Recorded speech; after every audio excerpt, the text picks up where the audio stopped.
잘 오셨습니다. 감사합니다. 저는 오늘 하나님의 것은 하나님께라는 제목을 가지고 함께 하나님의 말씀을 나누고자 합니다.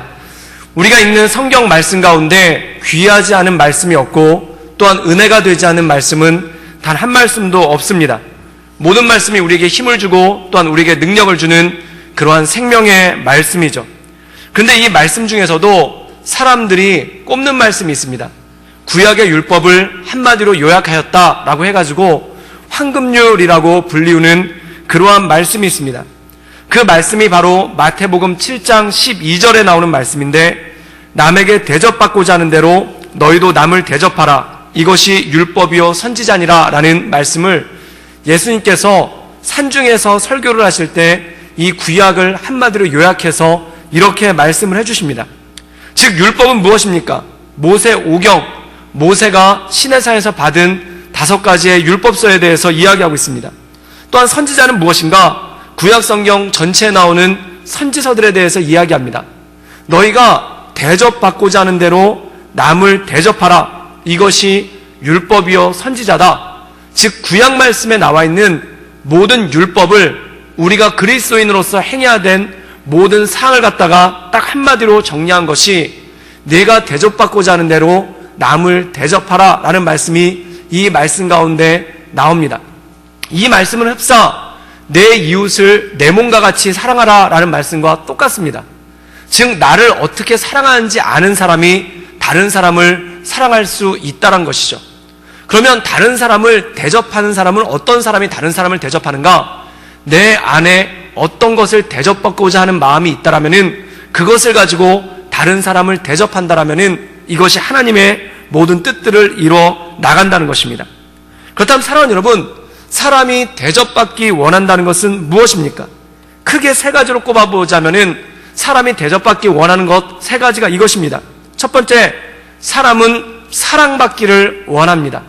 이건 누구나 당연한 거죠. 어떤 분들은 나는 누구 사랑하지도 않고 사랑받지도 않고 그냥 그렇게 살겠다라는 말씀들을 하시는 분들이 있습니다. 그런데 사람에게 있는 본능 중에 하나가 뭐냐면 사랑을 받고 싶어요. 이 사랑을 받고 싶다는 얘기는 무엇입니까? 나도 누군가를 사랑하고자 한다는 것입니다. 또 사람에게 또 한 가지의 대접받고자 하는 것이 있는데 그게 뭐냐면 인정받기를 원한다는 것입니다. 즉 누군가로부터 칭찬받기를 원하고 또한 누군가로부터 가치 있는 대접을 받기를 원한다는 것입니다. 그리고 3번째로 사람은 배려받기를 원한다는 것입니다.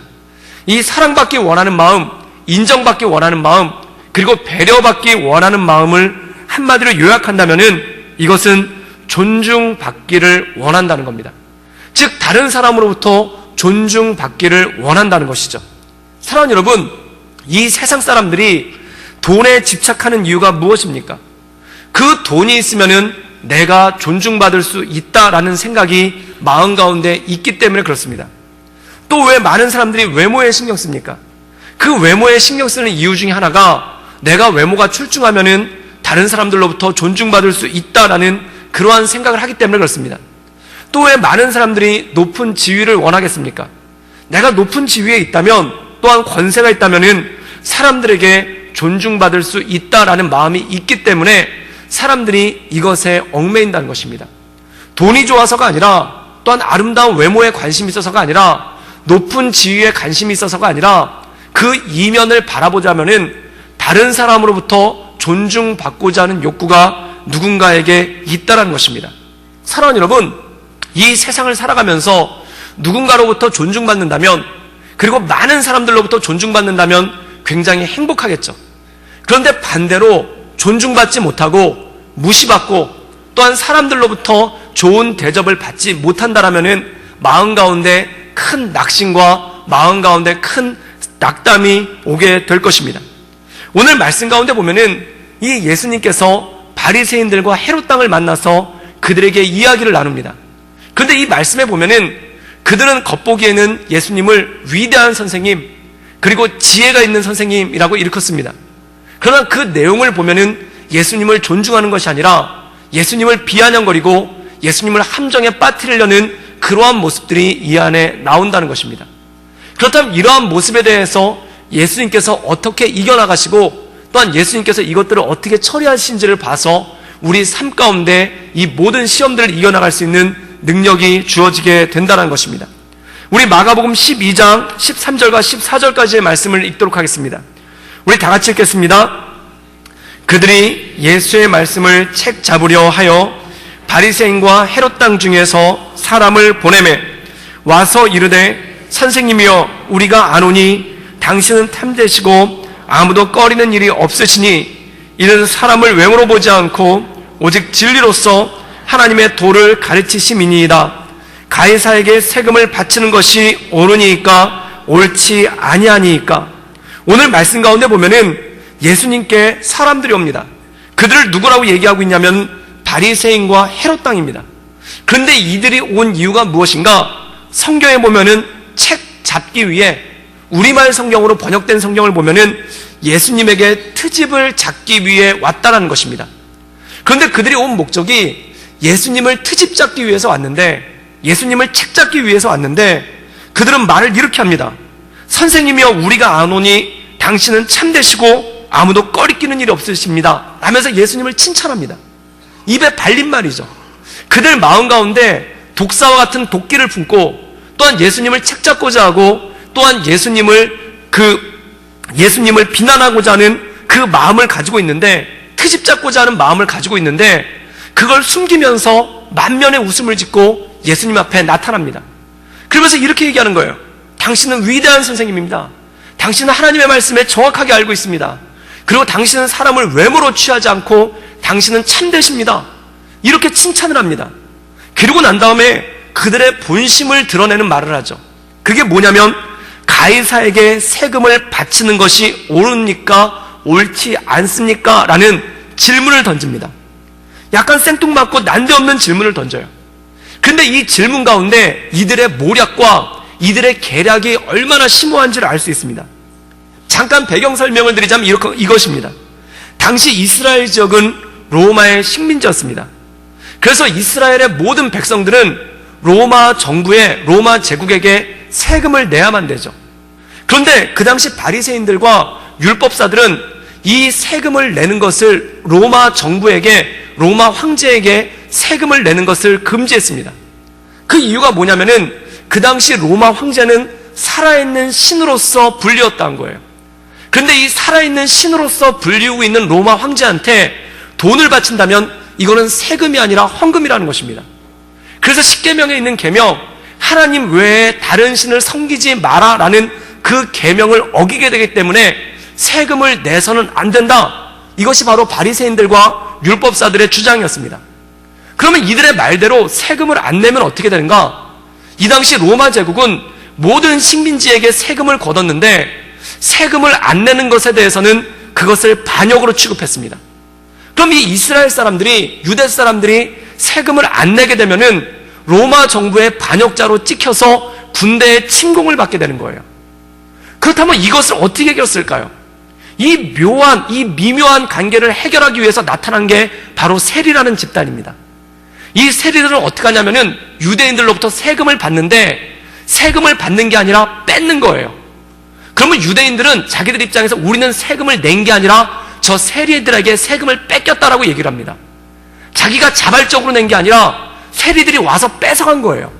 그럼 그 세리들은 그걸 뺏어갔잖아요. 그럼 그걸 가지고 로마 정부에 세금으로서 바치게 됩니다. 그럼 유대인들은 자신들의 입장에서 보면은 세금을 낸 게 아니라 빼앗긴 거예요. 강탈당한 거예요. 자발적으로 낸 게 아니라는 겁니다. 그리고 로마 정부 입장에서는 그 돈이 자발적으로 냈던 강제로 냈던 어쨌든 세금을 냈으니까 그걸로 된 겁니다. 그래서 유대인들은 뭐라고 주장을 했냐면 우리는 세금을 낸 것이 아니라 세리들한테 뺏긴 것이다. 그리고 로마는 어쨌든 세금은 받았으니 됐다. 그래서 이 미묘한 갈등을 세리라는 완충지대를 통해서 해결하고 있었습니다. 그리고 이걸 통해서 그래서 세리들을 갖다 죄인이라고 불렀던 거예요. 그런데 이들은 이것에 대해서 누구도 구체적으로 언급하려고 하지 않아요. 왜냐하면 건드리면 터지는 부분이니까, 너무 예민한 부분이니까 그냥 그렇게 눈 가리고 아웅식으로 넘어갔던 거예요.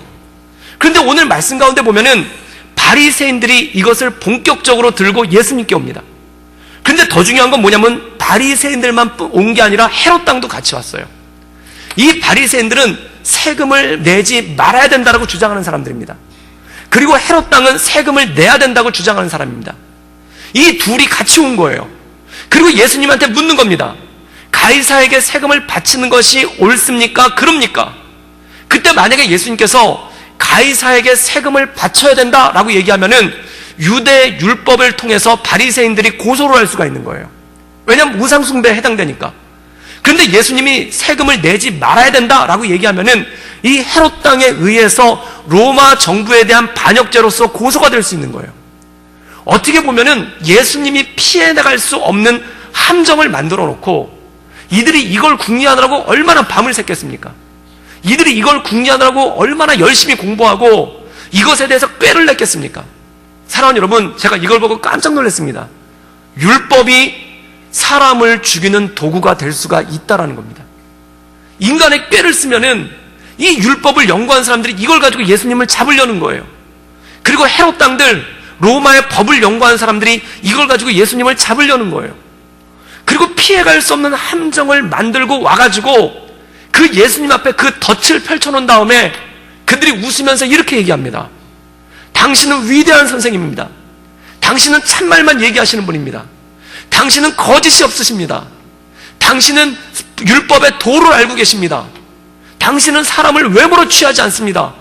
이런 온갖 칭송을 늘어놓고 예수님을 함정으로 죄어오는 장면이 오늘 말씀 가운데 나와 있다는 것입니다. 사랑하는 여러분, 이때 이것을 대하는 예수님의 심정은 어땠겠습니까? 한마디로 얘기해서 답답한 겁니다. 그들의 그 빙글빙글 웃는 표정, 위대한 선생님, 도로서 가르치시는 분, 이렇게 오는 그들의 얼굴의 표정을 봤었을 때 어떤 느낌이 있었겠습니까? 제가 큐티를 하다가 그 밑에다 적었어요. 예수님 비유도 참 강하시다. 저 같으면 못 견뎠을 거예요. 그걸 어떻게 견디겠습니까? 사랑하는 여러분, 그런데 이게 한 번이 아니에요. 요한복음에 보면은 똑같은 상황이 한 번 더 나오는데 가늠한 여인, 가늠하다 현장에 잡힌 여인을 바리새인들과 율법사들이 끌고 옵니다. 그래서 그 여인을 예수님 앞에다 꿀을 쳐놓고 이렇게 얘기를 하는 거예요.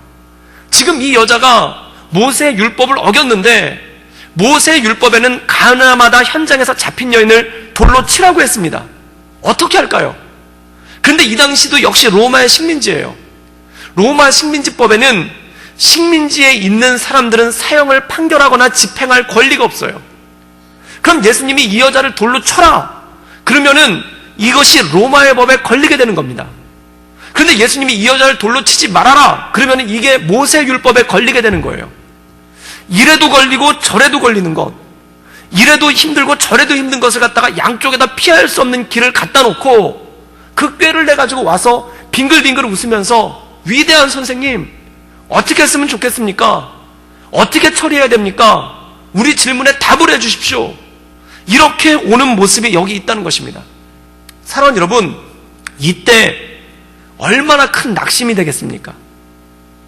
지금 이 문제가 가이사에게 세금을 줘야 되냐 말아야 되느냐, 이 가늠한 여인을 돌로 쳐야 되냐 말아야 되느냐, 이건 두 번째 문제입니다. 저 사람들이 나한테 왜 그럴까? 이게 마음 가운데 가장 깊이 들어오지 않습니까? 도대체 나한테 왜 저럴까? 도대체 나한테 왜 저런 눈빛으로 올까? 왜 나한테 이렇게 함정을 파놓고 올까? 이것이 걸리면은 가이사에게 주느냐 안 주느냐 이 문제는 둘째치고 이것 때문에 답답하고 이것 때문에 속이 상한다는 겁니다. 사랑하는 여러분, 99명이 나를 좋아해도 안 좋아하는 한 명이 있으면은 그것 때문에 마음이 힘들고 어려운 것이 사람입니다.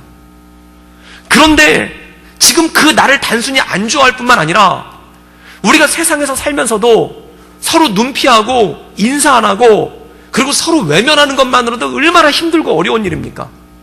정말 밥이 걸리지 않습니까? 여러분, 부부싸움 해보세요. 그럼 서로 눈 마주치기가 힘듭니다. 어떤 목사님 대단한 분이에요. 부부싸움을 했는데 1년 동안 말을 안 했대요. 그래서 제가 여쭤봤어요. 밥은 어떻게 드시고 살았습니까? 그럼 사모님이 밥을 한 다음에 이렇게 종을 친대요. 그리고 없어진대요. 그럼 이분이 가가지고 밥을 드신 다음에 다 먹은 다음에 종을 친대요. 그리고 없어진대요. 그럼 사모님이 와서 그걸 치운대요. 그래서 제가 여쭤봤어요. 거기 혹시 도구 있었는지 의심은 안 가겠느냐고. 그랬더니 우리 아내가 그런 사람은 아니라고, 얼굴을 안 볼지언정 독을 넣진 않았을 거라고. 그런데 부부간에도 서로 불편한 일이 있어서 눈만 마주치지 않아도 가시방석이에요. 바늘방석이에요. 힘듭니다. 그런데 이것을 뛰어넘어서 빙글빙글 웃으면서 오는 거예요. 함정을 파놓고 지금 빙글빙글 웃으면서 오는 거예요. 그러면서 이거 어떻게 했으면 좋겠습니까? 요즘은 치면 이겁니다. 녹음기 들고 와가지고 한번 말해보라고 그러는 거예요.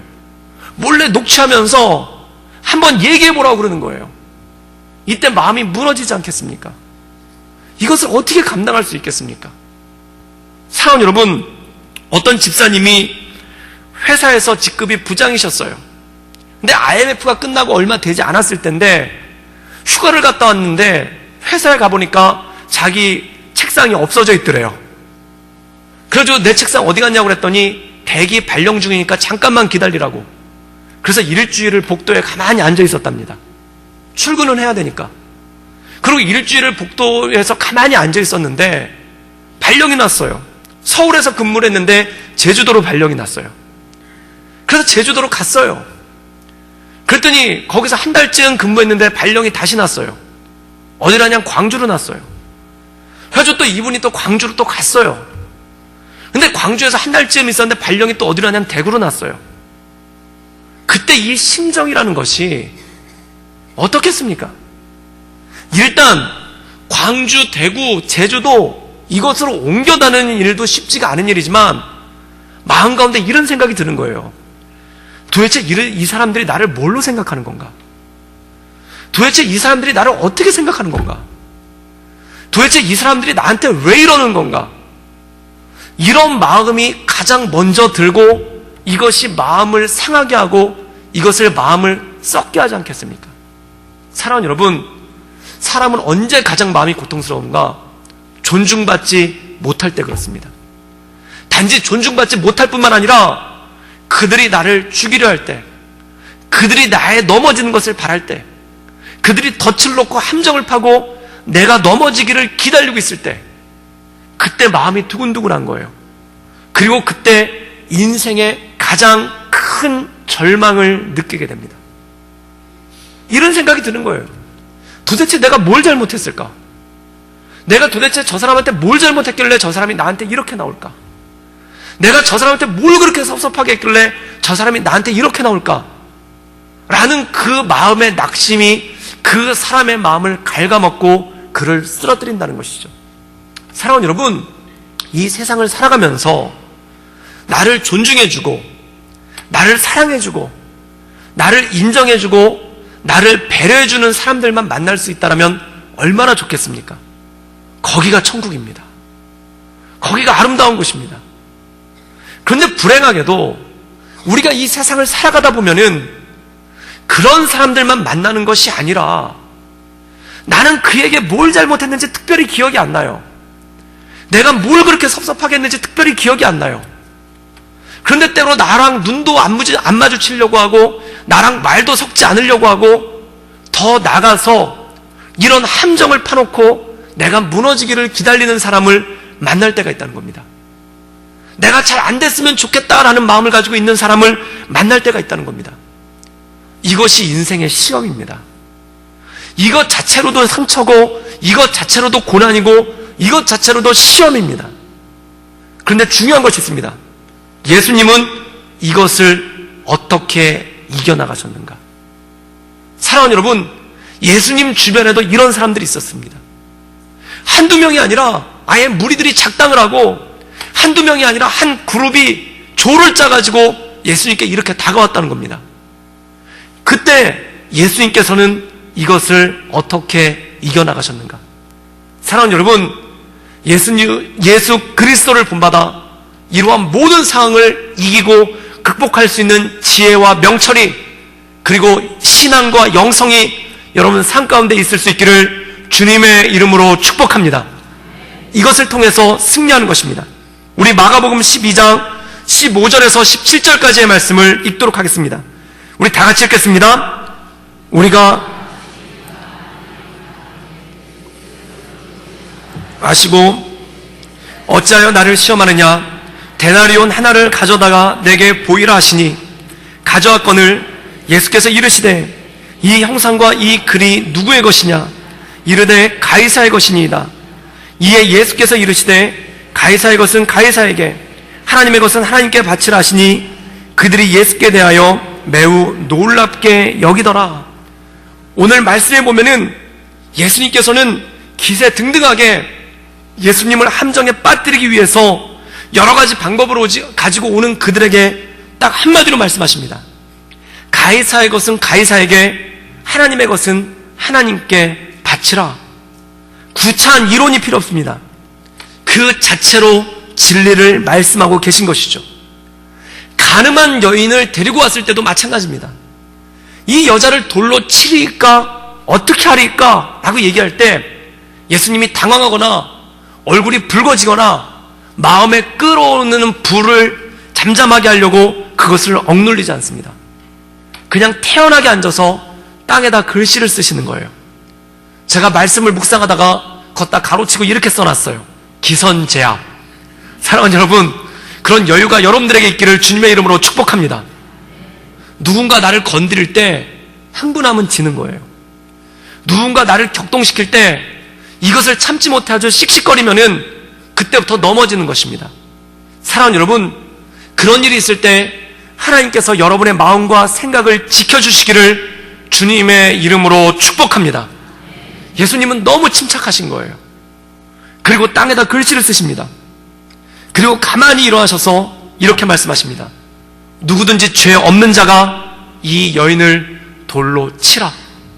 진리를 말씀하고 계신 거예요. 이것은 무엇일까요? 사람들의 얄팍한 의도를 뛰어넘는 한 차원 넘는 말씀으로 그것에 대해서 말씀하고 있다는 겁니다. 때로 우리가 이 땅에 살아갈 때 진짜 싸움의 본질이 무엇인지를 깨달아야 됩니다. 지금 이들이 책 잡고자 하는 것은 가이사에게 세금을 바칠까요 말까요의 문제가 아닙니다. 이 가늠한 여자를 돌로 죽일까요 말까요의 문제가 아닙니다. 지금 이들이 이것을 통해서 예수님께 주고 싶은 메시지는 뭐냐면 우리는 너를 정말 싫어한다는 거예요. 우리는 너를 정말 증오한다는 거예요. 우리는 어떻게든지 네가 몰락했으면 좋겠다. 이 메시지를 가늠한 여자와 가이사에게 세금을 바칠까 말까 그 사건을 통해서 전달한 거예요. 그때 예수님께서 어떻게 하셨습니까? 그것을 그냥 패스시켜 버리십니다. 넘겨버리세요. 여러분, 누가 상처 주더라도 상처 안 받기를 주님의 이름으로 축복합니다. 상처가 오면 넘겨버리세요. 어떤 분은 누가 상처를 주면 그걸 달려가서 맞으시는 분이 있어요. 굳이 안 맞아도 되는데 그걸 달려가서 맞아요. 그리고 집에 와서 주야로 묵상해요. 그래서 상처가 시냇가에 심은 나무와 같이 뿌리가 단단해지고 과실을 맺고 잎사귀를 맺어요. 이러면 쓰러지는 겁니다. 예수님은 그걸 넘겨버리십니다.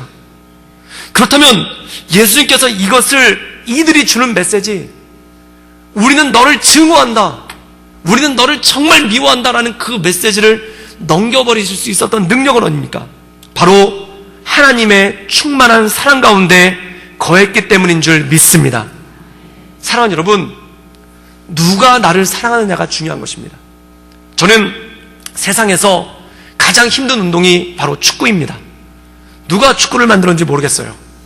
그리고 제 발에 또 다른 생명이 하나 살고 있는 것 같아요. 제 의도대로 공이 안 나가요. 그래서 축구 때문에 군대에서 엄청난 시험과 환난을 당했고, 그리고 목회자 세계에서도 축구가 굉장히 중요하더라고요. 심지어 어떤 교회에서는 부목회자를 뽑을 때 조건 4번 중에 하나가 축구를 잘하는 분이에요. 굉장히 힘든 교회예요. 제가 청년들이랑 축구를 했는데 어떤 청년이 저한테 그런 얘기를 했습니다. 목사님, 축구하지 마세요. 목사님이 축구하시니까 목사님 설교를 도저히 못 듣겠어요. 막 욕이 하고 싶어진대요. 제가 축구할 때 너무 민폐를 끼치고 너무 못해가지고 막 이렇게 제가 축구하는 모습을 보면은 정말 저에 대한 분노가 이글이글 타오른대요. 그래서 목사님, 축구하지 마세요. 그래서 청년들이 축구할 땐 그냥 기도만 해주고 옵니다. 그걸 쳐다보지도 않아요. 축구를 굉장히 못해요. 그리고 축구보다 더 힘들어하는 게 있는데 그게 바로 족구입니다. 왜냐하면 축구는 대충 피해갈 수라도 있어요. 그냥 이렇게 오래 달리게 한다 생각하고 운동장에서 뛰다가 내 앞으로 공이 오면 한번 차주고 안 오면 그냥 뛰는 척이라도 하면 돼요. 근데 족구는 뭐가 문제냐면 내 앞으로 공이 옵니다. 그리고 더 문제는 뭐냐면 사람들이 옆에서 다 쳐다보고 있어요. 그때 정말 그 헛발질 몇 번 나오면은 이렇게 사람이 굉장히 우스워집니다. 그리고 심지어 어떤 분들은 저한테 헛발질하는 걸 막 구경하려고 목사님한테 공 간다 그러고 막 모이시는 분들이 있어요. 그리고 어떤 분은 저한테 공을 보내서 목사님한테 공 갑니다 이런 분도 있어요. 정말 악한 분입니다. 제가 어쩔 줄 모르는 걸 보고 너무 좋아하시는 거예요. 그래서 제가 그 교회에서 목회할 때는 영성 있는 사역자가 됐다가 족구만 하면 뭔가 허술한 사람이 돼요. 굉장히 부족한 사람이 돼요. 그런데 이 족구를 너무너무 싫어하고 너무너무 힘든데 이 머릿수를 맞추려다 보면 어쩔 수 없이 족구하는데 들어갈 때가 있어요. 그럼 좌불안석이죠. 나한테 공이 올까봐 벌써 얼굴이 노래지고 또한 누가 옆에서 보고 있으면 그것 때문에 땀이 나고 그래서 그들한테 신신당부합니다. 저한테 공을 제발 보내지 말라고. 그러면 그들이 이기고 있을 때는 안 보내요. 근데 좀 진다 싶으면 저한테 공을 계속 보내요. 그래가지고 점수를 올려가요. 굉장히 힘듭니다. 그런데 제가 성기동 교회 담임 목사님이 계셨는데 그 목사님이 정말 족구를 잘하세요. 축구도 잘하시고 족구도 굉장히 잘하세요. 그런데 이분이 항상 제 옆에 붙어 계신 거예요. 그래서 그 악한 상대방 목사님이 저한테 공을 보내면 그분이 그걸 커버를 해줘요. 그리고 제가 공격할 수 있는 기회를 주기 위해서 본인이 스스로 공격할 수 있는데도 불구하고 저한테 공을 굉장히 예쁘게 띄어 올려 주십니다. 그러면 저는 거기서 어김없이 헛발질을 해요. 그러면 그 목사님 저한테 엄지손가락을 내보이면서 뭐라고 하냐면 good try, 시도는 좋았다는 거예요. 물론 결과는 나빴지만. 근데 계속 격려해 주시는 거예요. 그리고 족구가 끝나면 이렇게 얘기합니다. 이종훈 목사님 족구가 나날이 좋아지고 있습니다. 사실은 좋아지지 않았어요. 근데 그분이 좋아졌다니까 다 좋아진 거예요. 누가 그 말씀을 거역하겠습니까? 담임 목사님이 좋아졌다는데. 그러니까 다 아멘으로 받아들였어요. 그래서 그분이랑 족구를 할 때는 마음이 편해요. 그리고 그분이랑 같이 하면은 마음에 안심이 돼요. 사악한 상대방 목사님들이 아무리 야수대와 같이 저한테 공을 막 쏴도 그분이 다 막아주니까 마음에 평안함이 오는 거예요. 사랑하는 여러분, 그때 알았습니다. 나를 위하시는 분, 특별히 권위가 있는 분, 또한 리더십이 있는 분이 나를 위하면은 그 다음에 누가 나를 공격해도 그게 문제가 되지 않더라고요. 사랑하는 여러분, 예수님이 이 사람들의 공격 가운데 온전하게 설 수 있었던 능력이 무엇이 있습니까? 하나입니다. 하나님이 나를 위하시면 누가 나를 대적하리요? 하나님이 나를 위하시면 누가 나를 대적하리요? 하나님께서는 예수님께 이렇게 말씀하십니다. 이는 내 기뻐하는 자요 내 사랑하는 아들이라. 이 말씀이 예수님으로 하여금 모든 시험과 모든 환난과 모든 역경을 이겨나가게 되는 힘이 되는 줄 믿습니다. 하나님이 우리에게 말씀하시는 거예요. 이는 내 사랑하는 자요 내 기뻐하는 내 딸이라, 내 기뻐하는 아들이라. 이 음성 가운데 날마다 승리하며 나갈 수 있기를 주님의 이름으로 축복합니다. 그러면 괜찮은 거예요. 성경에 보십시오. 요셉이라는 사람도 나옵니다. 이 요셉은요 17살 때 형제들이 그를 구덩이에 집어 던졌어요. 그 메시지가 뭐겠습니까? 우리는 너를 너무너무 증오한다는 거예요. 10명의 형제들이 그를 구덩이에 집어넣고 그에게 준 메시지는 너무나 간단해요. 우리는 네가 꼴 보기도 싫다. 우리는 네가 우리 삶 가운데 없어졌으면 좋겠다. 우리는 네가 우리 삶 가운데 사라져줬으면 좋겠다. 그 강력한 메시지예요. 그 메시지를 요셉이 받지 않았습니다. 그도 넘겨버렸어요. 어떻게 그랬을까요? 성경이 이렇게 얘기합니다. 하나님께서 그와 함께 하심으로, 하나님이 그와 함께 하심으로 그가 형통하는 것을 사람들이 보았더라 라고 말씀합니다. 하나님이 나와 함께 하실 때 그게 넘어가지는 거예요. 성경에 다윗이 나옵니다. 다윗은 기가 막힌 일이 있어요. 그게 뭐냐면 사울 왕이 부릅니다. 그리고 어느 날 미갈이라는 공주를 부인으로 주겠다는 거예요. 그리고 뭐라고 얘기를 하냐면 가서 블레셋 사람들을 100명을 죽이고 그 증거를 가져오라는 겁니다. 이게 뭡니까? 가서 죽으라는 거예요. 자기 딸을 미끼로 해가지고 지금 다윗을 사주로 밀어넣는 거예요. 그걸 거절하면은 왕의 호의를 거절해서 반역죄에 걸리고, 그걸 거절하지 않고 블레셋에 혼자 달려가면은 블레셋 사람들 손에 죽는 거예요. 그런데 다윗은 그것을 넘겨버립니다. 그리고 블레셋에 가서 200명을 죽이고 그 증표를 가져와요. 사랑하는 여러분, 그럴 수 있는 능력은 어디서 오겠습니까? 다윗은 이렇게 고백합니다. 여호와는 내 방패시오, 내 구원이시오, 내 능력이시오, 내 산성이시라. 하나님께서 나를 붙잡아 준다는 거예요. 더 놀라운 게 있습니다. 그들을 존중하지 않았던, 그들에게 미움의 메시지를 던졌던 이 형제들을 요셉이 먼 훗날 다시 만났을 때 이렇게 묻지 않습니다. 그때 나한테 왜 그랬어요? 이렇게 묻지 않아요. 그때 나한테 왜 그랬어요? 내가 뭘 그렇게 잘못했어요? 내가 뭘 그렇게 잘못했길래 나를 그렇게 한 거예요? 따져 묻지 않아요. 딱 한마디로 정리합니다. 당신들은 나에게 악을 행하였으나 하나님께서는 그것을 선으로 바꾸사 모든 민족을 구하고 우리 백성을 구하셨습니다. 사랑하는 여러분, 이 능력이 여러분에게 있기를 주님의 이름으로 축복합니다. 당신들은 나에게 악으로 대했으나 하나님께서 이것을 선으로 바꾸사 내 가정을 살리고 내 나라를 살리고 그리고 더 나아가 당신까지 살린 줄 믿습니다. 이것이 바로 원수를 사랑하는 능력이라는 겁니다. 다윗도 마찬가지입니다. 사울이 그를 죽이려고 했을 때 그는 그를 존중합니다.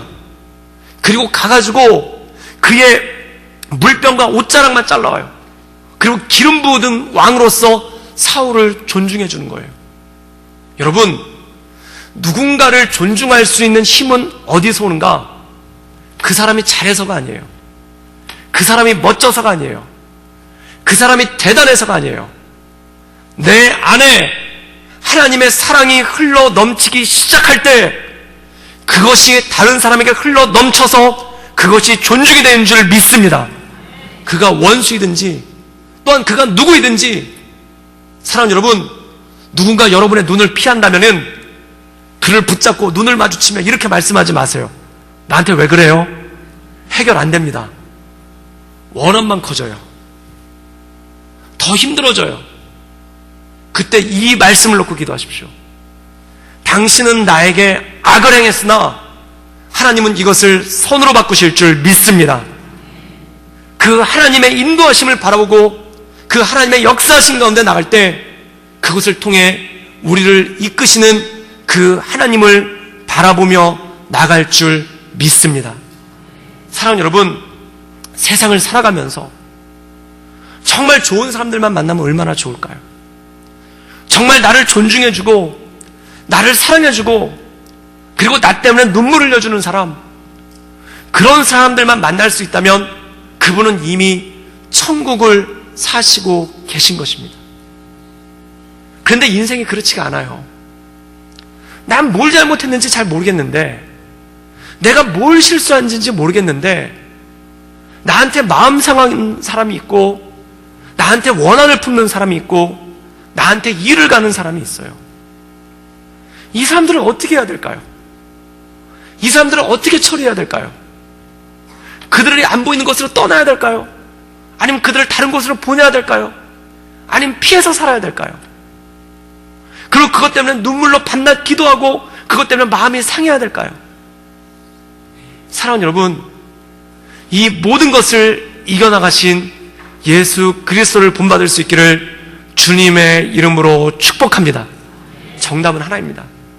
하나님의 깊은 사랑 가운데 거할 때, 하나님의 깊은 임재 가운데 거할 때, 하나님의 역사심 가운데 거할 때, 그때 이 한마디 고백을 할 수 있는 거예요. 당신들은 나에게 악을 행했지만 하나님은 그것을 선으로 바꾸셨습니다. 그리고 그것을 통해 내게 역사하십니다. 그리고 그것을 통해 우리 모두를 살리십니다. 그때 마음에 응어리져 있던 것이 뚝뚝뚝 떨어지는 거예요. 마치 마음에 빙하처럼 얼음덩어리처럼 이렇게 착착착착 박혀있던 것이 성령의 불이 한번 쫙 비춰주시면 녹아내리는 거예요. 그리고 고백합니다. 내 영혼 평안하다. 내 영혼 어딜 가든지 평안하다. 그리고 이 다윗과 같이, 요셉과 같이 주님을 찬양하며 나갈 수 있는 것입니다. 그리고 예수님같이 이 모든 삶 가운데 승리하는 삶을 살아가는 것입니다. 사랑하는 여러분, 주님 안에서 행복하기를 주님의 이름으로 축복합니다. 여러분 마음 가운데 그 얼음덩어리처럼 박혀있는 그 상처의 자국들, 그 섭섭함의 자국들, 저 사람이 도대체 나한테 왜 그럴까 하는 그 의문의 자국들이 성령의 불이 나에게 임했을 때 다 녹아져 내려가는 역사. 그리고 하나님께서 함께 하십니다.